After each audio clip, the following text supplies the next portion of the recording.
Good afternoon. My name is Sister Jean McHugh, and I'm honored to introduce our special guest speaker, one of my former students, Laura Washington.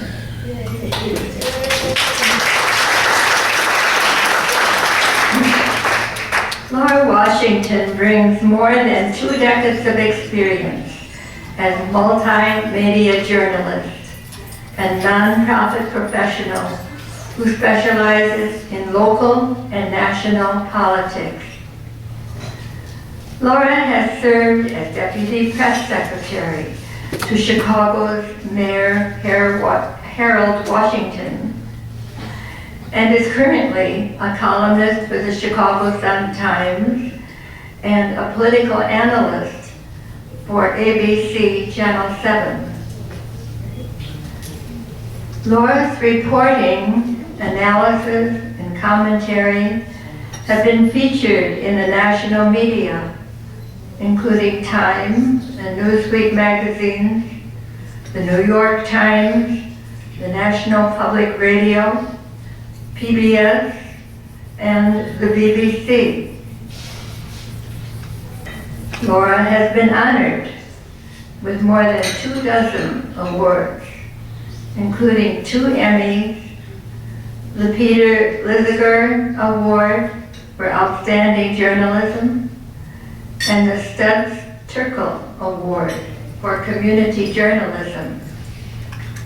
Newsweek magazine named Laura one of the nation's 100 people to watch in the 21st century. So please give a warm welcome to Laura Washington. Congratulations. Happy New Year.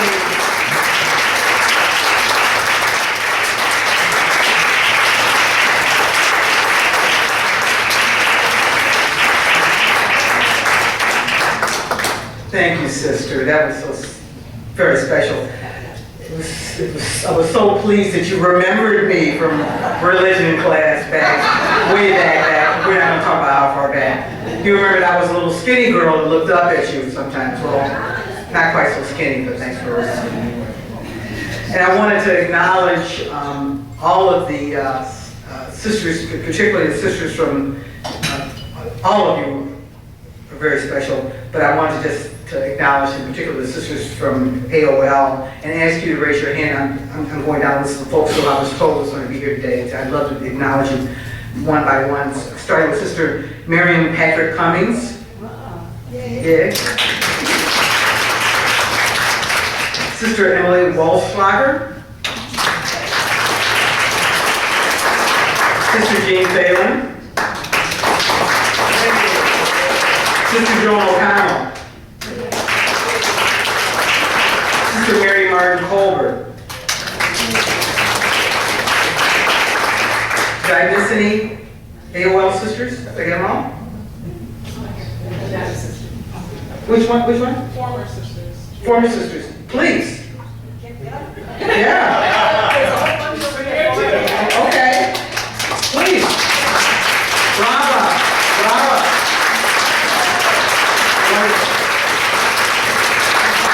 Well, there was a time to see the sisters in one room would have scared the daylights out of me. But it's sure to still good to see it now. And finally, I want to also acknowledge Mr. James Vencius, who's an honorary sister, a little teacher along the way.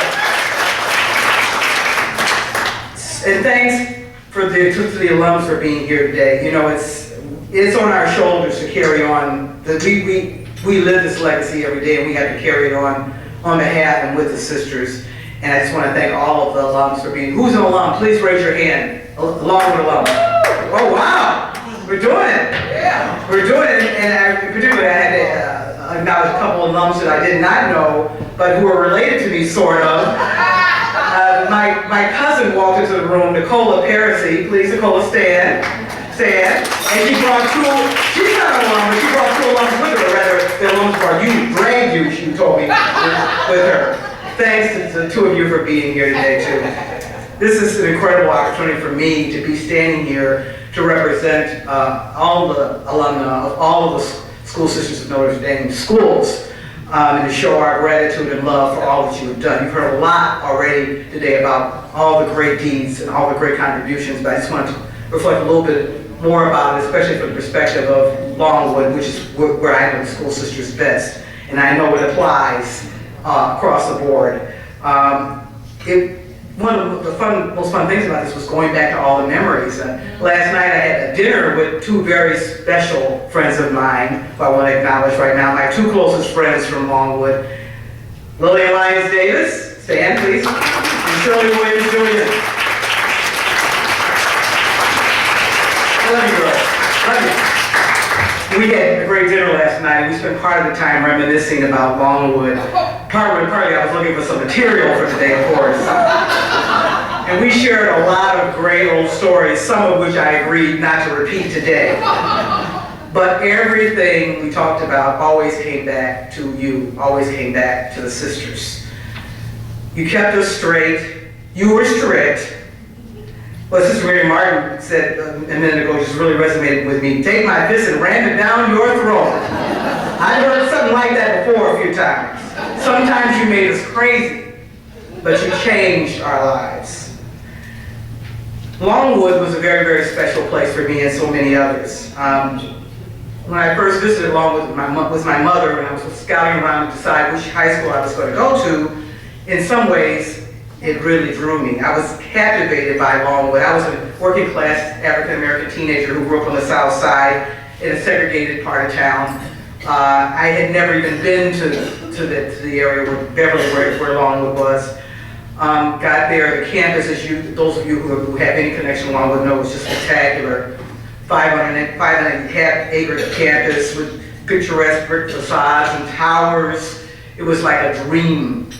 I was captivated by the cozy, wonderful, well-stocked library, the glittering science lab. The campus even had a lagoon. But the prospect of going there was also terrifying.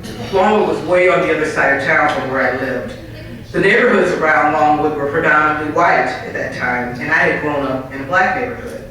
It was a turbulent time in Chicago, and it was a time of white flight, population shifts, and a lot of transformation.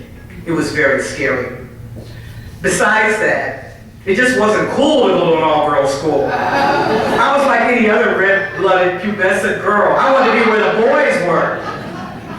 So my mother and I visited Longwood. We talked about some other schools, and decision time came, and I told her there was no way I was going to an all-girls school.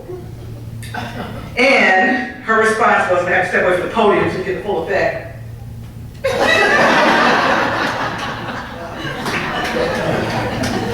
I told her I wanted to go to the neighborhood school, the public school in my neighborhood, which of course had boys.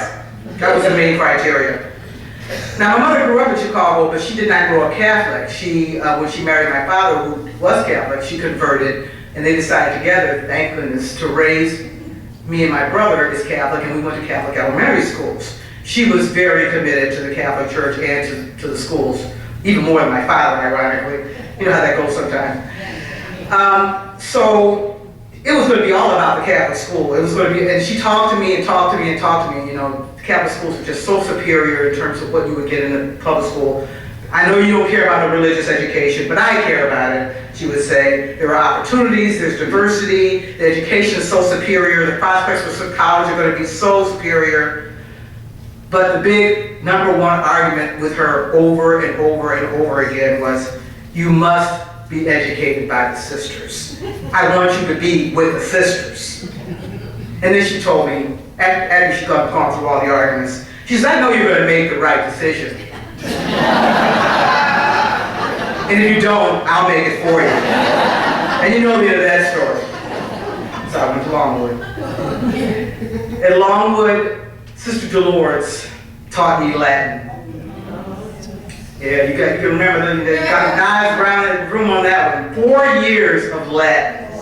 I wouldn't have gotten it anywhere else. And I stuck with it thanks to her. She taught me that Latin was anything but a dead language. She taught me that through Latin to love reading, to love history, and to love all things ancient. So today I read a lot of history, particularly political history.